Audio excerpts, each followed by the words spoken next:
And correspondent Reza Sayeh. Reza, how much information are you getting with that internet blockage? Not much.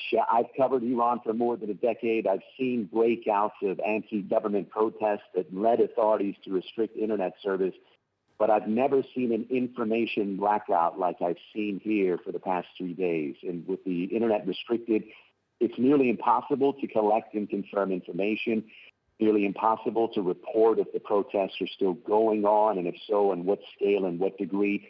At this hour, it's a little after 8:30 p.m. local time. Where I am in central Tehran, things appear to be quiet.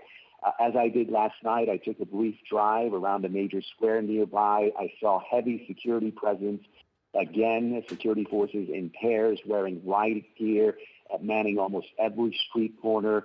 Based on conversations by phone with people outside of Tehran, my impression is the most intense protest took place outside the capital. Someone in Isfahan, for example, telling me today that he saw multiple gas stations and buildings burn.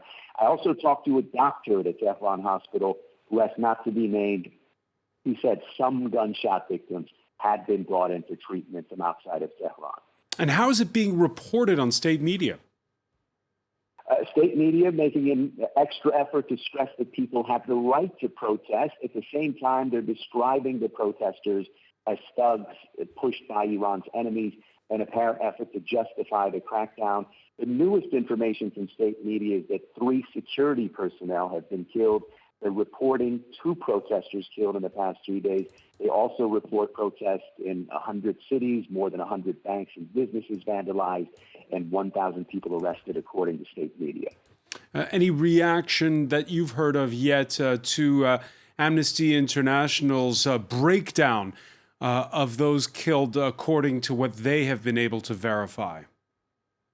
No reaction on those claims today. We'll see if that changes tomorrow. Iran's Foreign Minister Mohammad Javad Zarif did slam U.S. Secretary of State Mike Pompeo's statement of support for the protesters, calling it a shameful lie. Zarif also critical of Washington's European allies who have condemned the protests. Zarif saying those European allies failed to stand up against Washington's economic terrorism, and now they're supporting unrest here in Iran. Reza Sayeh reporting live from the capital, Tehran. Many thanks for that update.